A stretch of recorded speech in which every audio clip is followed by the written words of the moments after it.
Hayden Duncan, and I am Clockwork Art, and I'm based out of Seattle, in Chicago for the weekend. You guys have got to subscribe to Raze Chaos. And welcome back, everybody. My name is Raze Chaos. You've made it back to my channel, and it is, once again, another Double or Nothing weekend on the on Raze Chaos's channel. Like I said in previous videos, we'll be doing these all through December, so whenever you're in doubt, whenever you don't know what's happening, you know Ray's got another video for you.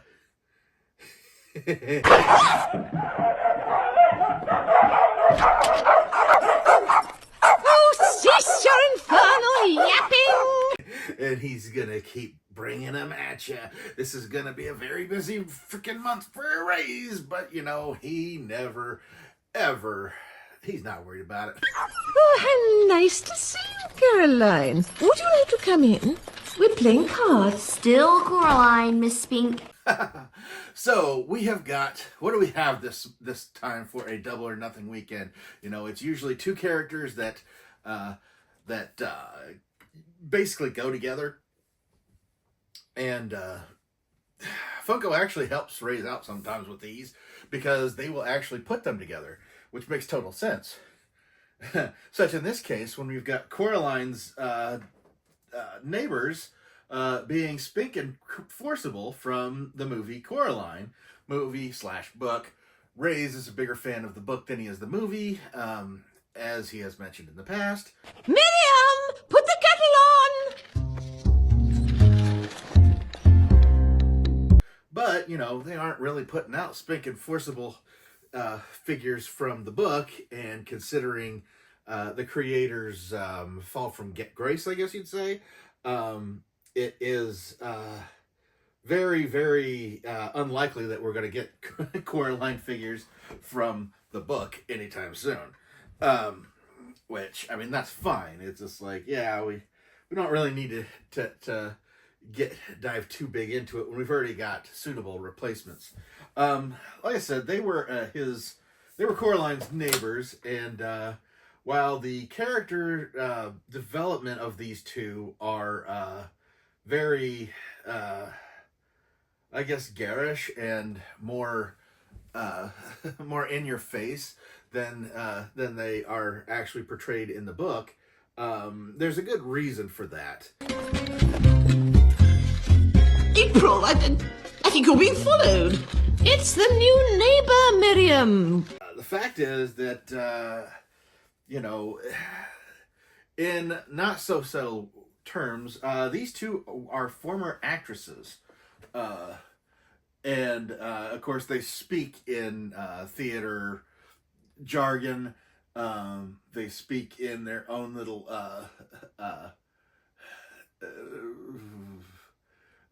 language, I guess you'd say, because being somebody who has done theater in the past, you develop a shorthand with your with the people you're in shows with, and it's very much present, more so in the book, because it gets a little difficult when you're trying to have two characters speak to each other in a shorthand in a movie, when you've got obviously the audience that needs to understand it as well. We'll be having the oolong tea. No, I'm sure she'd prefer jasmine. No, oolong.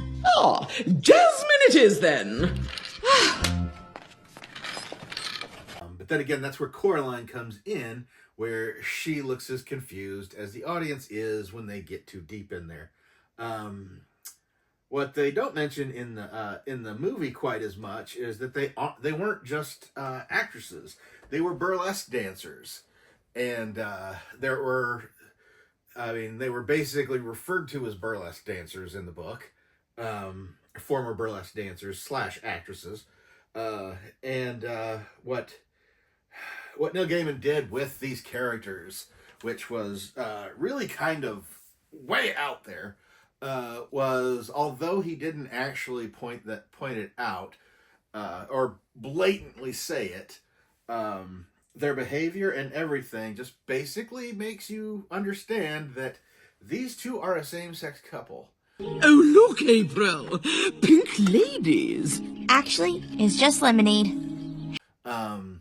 And this was put into a children's book, and yeah, he kind of got away with that, because they are pretty much the same in the movie. This is an aging lesbian couple, and I love the fact that they included that in the movie. And again, they didn't come outright and say it, but basically, if you left there not realizing it, really? We're going to put this guy away and we're going to talk more about these two. Come on, boys! So, yeah, this was a great set. This wasn't a set that Raze ever thought they were actually going to make. Pretty much the only ones that they have made of Coraline has been Coraline. They've done the button-eyed version of Coraline. They've done the other mother. And I do believe they've done the upstairs neighbor, who, yeah, he's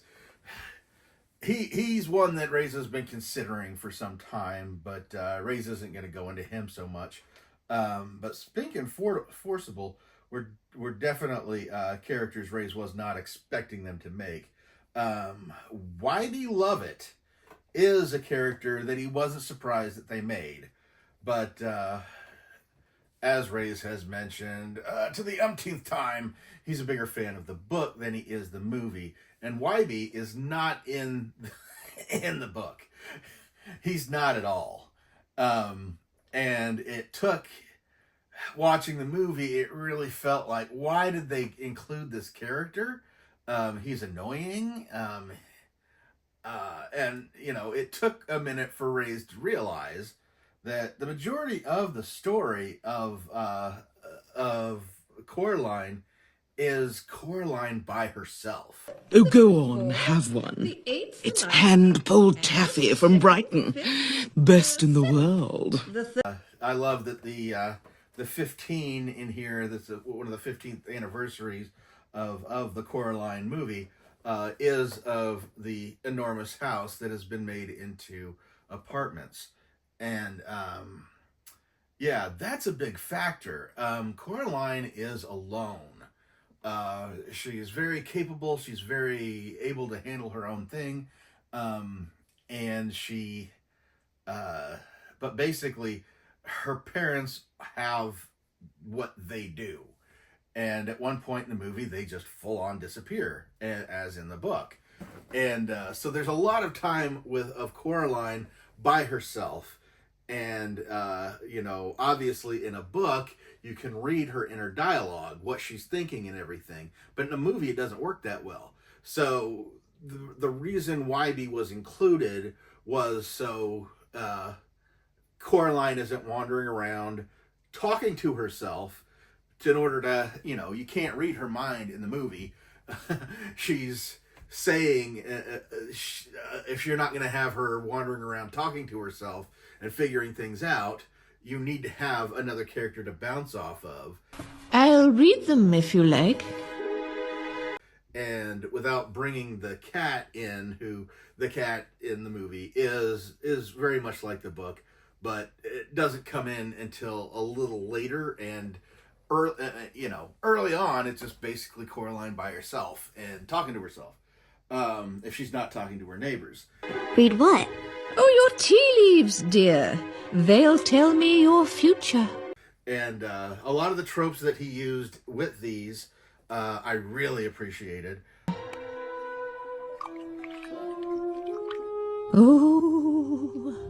Oh, Caroline. Caroline, Caroline, Caroline. You are in terrible danger. One of the big differences between the movie versions of Spink and Forcible is that one appears nicer. Oh, give me that cup, April. Your eyes are going. My eyes? You're blind as a bat. Spink appears to be a little bit nicer, and Well, not to worry, child. It's good news. There's a tall, handsome beast in your future. A what? Miriam, oh, really? You're holding it wrong. In the movie, these two kind of bicker back and forth. Usually, one telling the other she's wrong, one being a little bit nicer than the other, and of course, obviously, they read her tea leaves. See? Danger! What do you see? I see a very peculiar hand. I see a giraffe. Giraffes don't just fall from the sky, Miriam. Oh, Lord. They give her an adder stone. We know just what you need. Miriam, yeah, that's right. How is 100-year-old candy gonna help?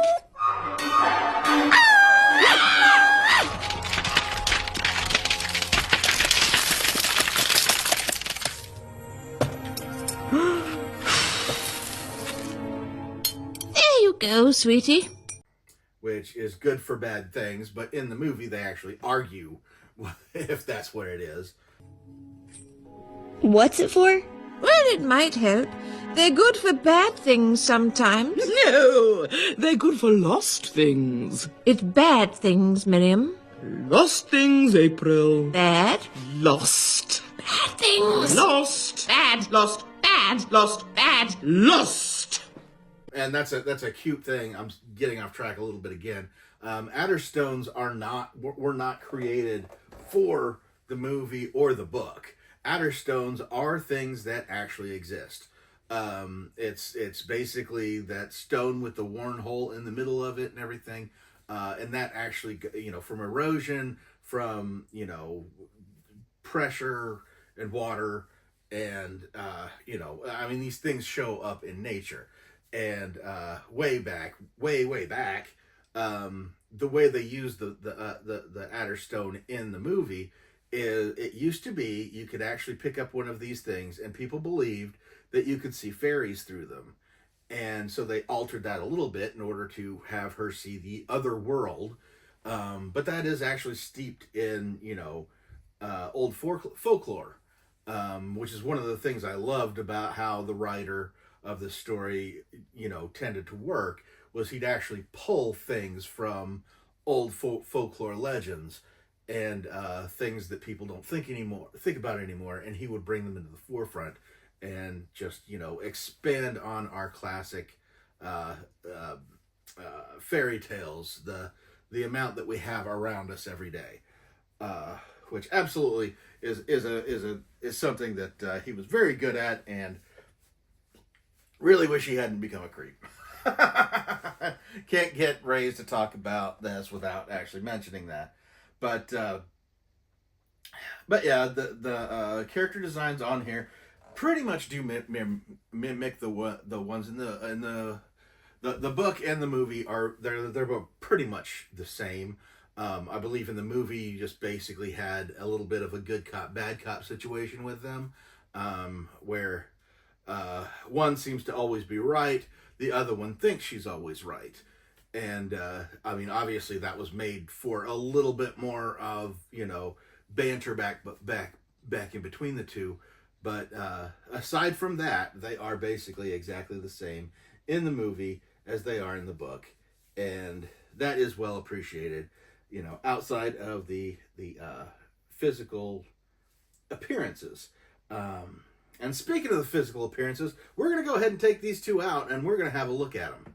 Never wear green in your dressing room. Acquire a very tall stepladder. And be very, very careful. Oh! And here they are, as you can imagine them. The only thing that Raze thinks should have been included with these two, which I understand it's a 2-pack, but I think they could have at least given one or two of they have a massive amount of Scottish Terriers, an unknown number of them, to be perfectly honest. They are constantly you're constantly seeing these things, like at least 3 at a time, just jumping on the couch, taking the seat as soon as somebody gets up, that kind of thing. They're all over the place. And Coraline notices that at one point that they have a lot of stuffed Scottish Terriers. Are those dogs real? Our sweet departed angels. Couldn't bear to part with them, so we had them stuffed. Along a shelf in the next. And you realize that when their dogs pass on, they aren't buried. They are basically taxidermied in little angel outfits. Which, yeah, even though this is for kids, Gaiman wrote this as a horror story. So this is one of the creepier elements to it.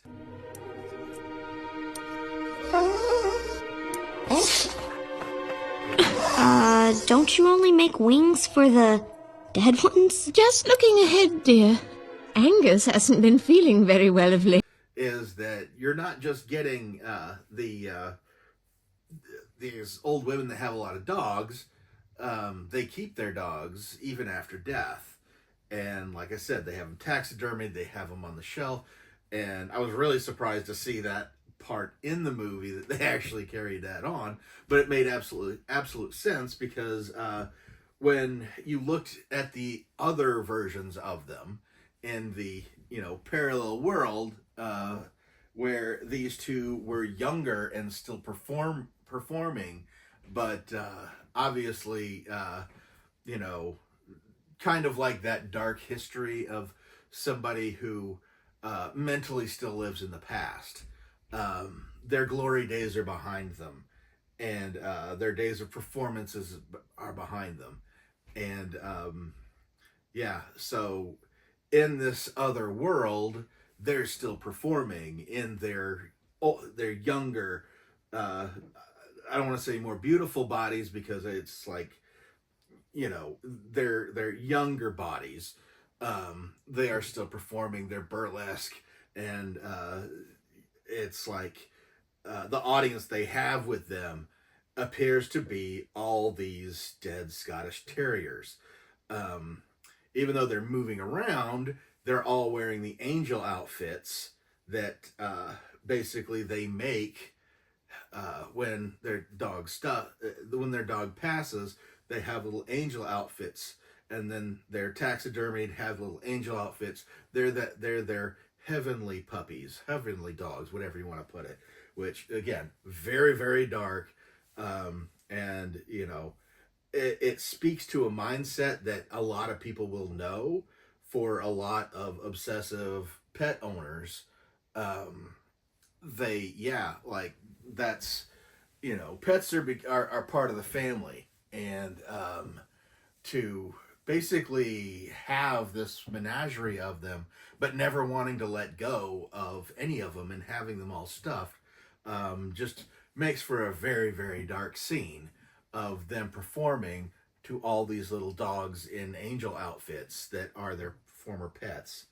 But I think the cute thing about these is you've got that they did with this, and it's easier if I turn them to the side, is, as you could tell, one of them, I'll turn it this side, one of them is very top heavy, one of them is very bottom heavy.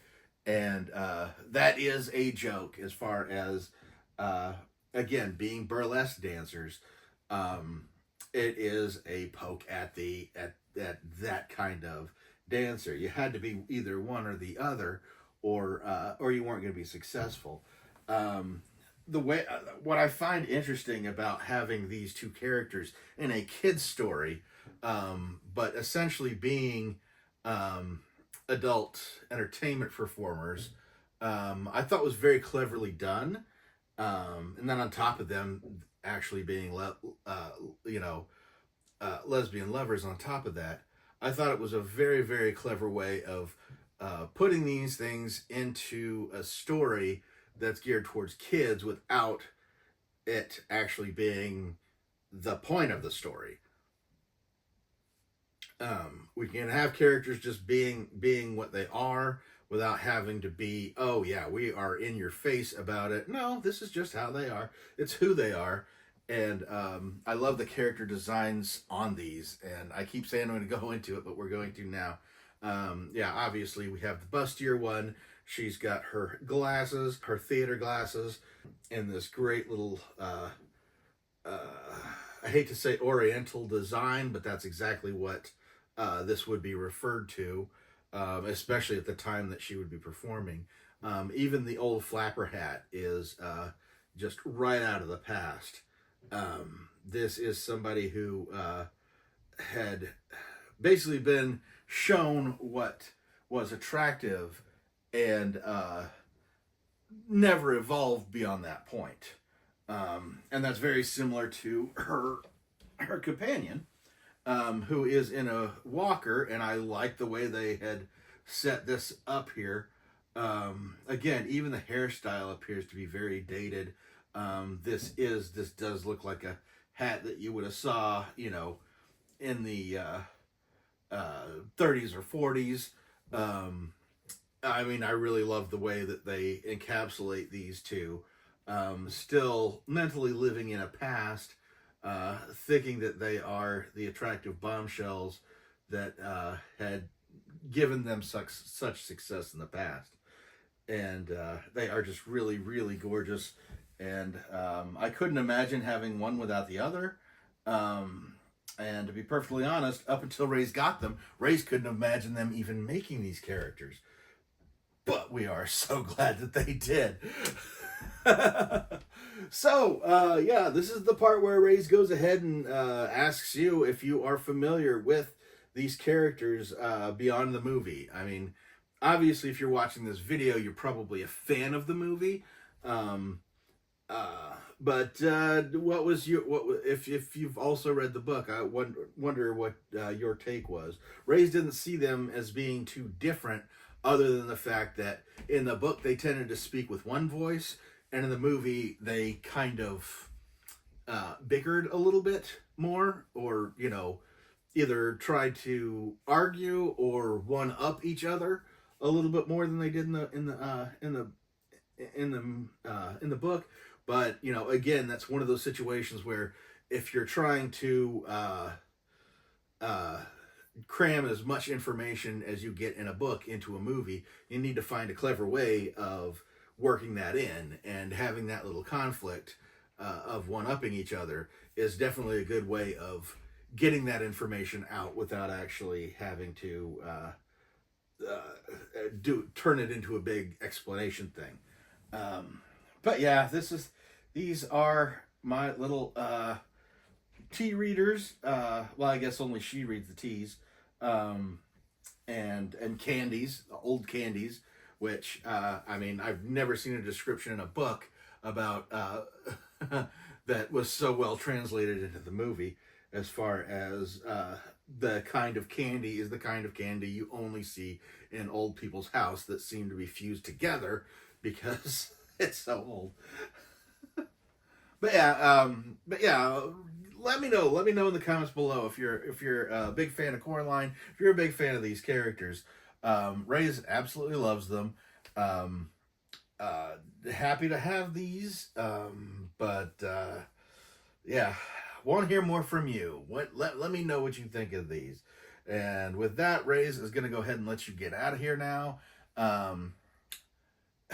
I hope you're still having a great Christmas season. I hope things are working out well for you. I hope you're managing to stay warm, because yeah, they're not really giving you a they're not really giving you a very clear one this year if you're in certain parts of the world. Really dumping some snow on us. But hey, we get through it because that's what we do. It's what we continue to do. But never forget that life is full of odd moments. And you never know when you're going to be defined.